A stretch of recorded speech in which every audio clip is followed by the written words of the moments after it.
Thank you very much, Mr. President and my distinguished colleagues. I am Henry Serake Dixon, representing Bayelsa West. Mr. President and my dear colleagues, I first of all would like to appreciate all the steps that the National Assembly and this Senate in particular taken in the recent past concerning the anomalous situation in the governance structure and operations of the NDDC.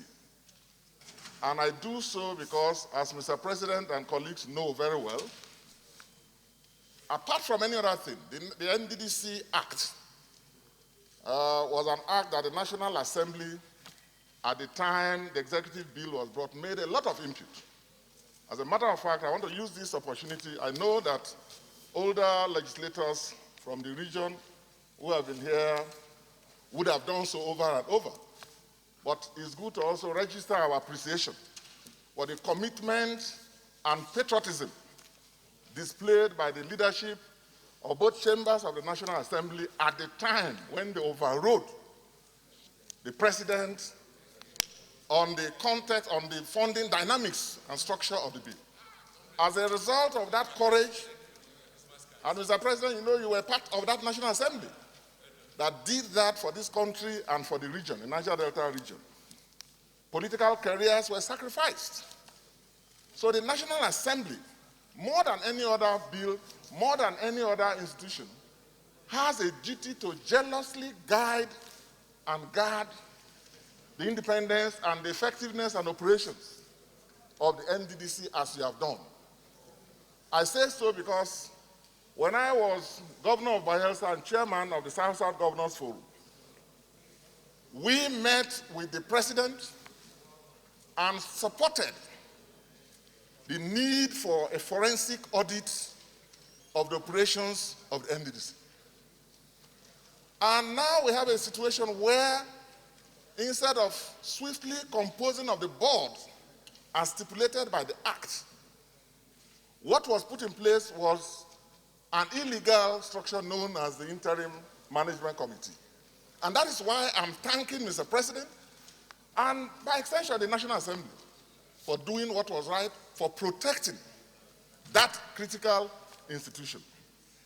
Unfortunately, Mr. President, whereas it is true that an audit can go pari passu with a board, as a matter of fact, if you want to carry out a proper audit, forensic or otherwise, you set up the board according to the Act for them to do what they need to do. That's what is happening in every other corporation or institution.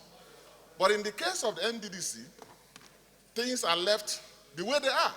As it is now, Mr. President and distinguished colleagues, all the governance structures and mechanisms put in place by the Act are non-existent.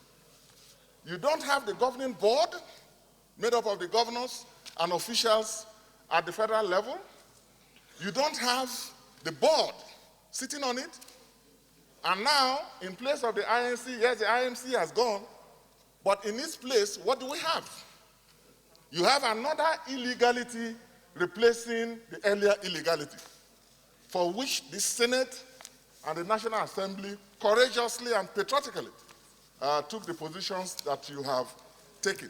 So while we are now presented with this situation, where now today the Senate is considering a budget to be implemented not by the IMC, which at least had 3 people. This budget we are now considering, if passed, is to be implemented by another unknown entity called a sole administrator. So instead of an IMC that has at least 3 people or more, you now have an illegal entity known as a sole administrator to manage this budget. So I want to thank Mr. President of the Senate and distinguished senators and the National Assembly as an institution for taking the principled and patriotic positions that you have had to take this year We're all aware, even when we were watching from outside, we saw the steps and what you had to go through, the blackmail and everything. But I want to say that you did what was right, and we shouldn't run away from that. Having said that, we are now at a stage where we have to pass a bill, at least for the sake of the people. We have to pass a bill for the sake of the people. But I want to make some suggestions. Number one, there is no indication, Mr. President, as to the duration within which this sole administrator, unknown to the NDDC law, will act. Number two, and arising from number one, there is no indication as to how soon Mr. President will exercise his powers under the NDDC Act in making the recommendations. He has the power to appoint. There's no indication. And there's no indication also whether this budget that we are now being told to pass is the one that will be implemented by this sole administrator, unknown to the laws of this country, unknown to the NDDC Act itself specifically, and unknown to the Senate. And here we are made to consider this bill. When the Constitution says screen so people, or an act of the National Assembly says... Distinguished, I think you need to round up so that we can make progress, yes.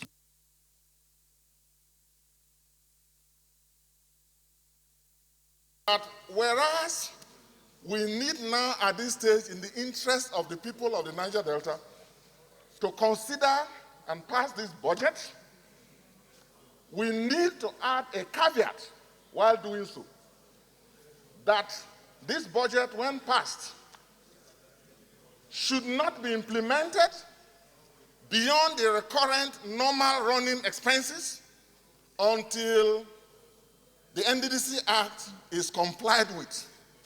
So that you don't have a situation where we pass this budget and then one sole administrator, unknown to the laws, unknown to even the Senate, someone whose capacity you cannot assess because you have not screened him. It's not known.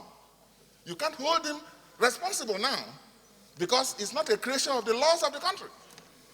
But we must pass the budget. So I support that, Mr. President. But in doing so, let us add some caveats. Because the Senate has done well by delaying, at least the budget is there. The monies that may have gone the wrong way are still there. So let us pass it. But in doing so, it is my suggestion that we should add a caveat that the capital components of this budget we are now considering should not be implemented by this sole administrator. It should be done by the board properly constituted according to law. I so move. Thank you very much, distinguished.